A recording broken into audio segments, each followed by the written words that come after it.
যে সে বাবাকে চিনেও চিনছে না। আমি বরঞ্চ ভুল বলছিলাম ওখানটায় যে মা ট্রেনিং দিয়েছে, মা শিক্ষা দেয়নি, মানে এটা মনে মনে ভাবছিলাম। আমি তো বলেওছি, ভাবিনি, বলেওছি, কারণ আমি তো প্রতিবাদ করে ফেলি, আমি বলছিলাম। কিন্তু দেখলাম না, তার দিদুন যেটা বলছে সেটাই ঠিক। বাচ্চাটি তার বাবাকে চেনে, তার মনের মধ্যে অনেক অভিমান জমে আছে। ছোটবেলায় আমরা রাজা হিন্দুস্তানি বইটার কথা মনে পড়ে গেছিল।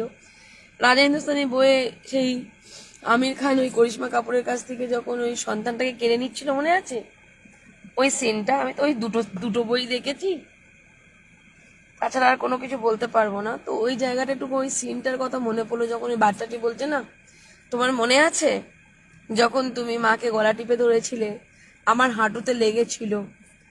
এটা আমার ভীষণ প্যাথেটিক লেগেছে। এখন দেখুন, আমি তো সেই সময় ছিলাম না, আমি জানি না, আমার শুনে আমার ভালো লাগেনি, আমি নিতে পারছি না।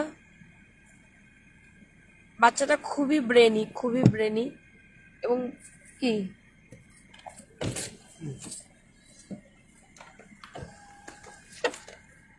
বাচ্চাটা ভীষণ ব্রেনি, কিন্তু এই বাচ্চাটাকে অনেক কথা ইন ফিউচার শুনতে হবে।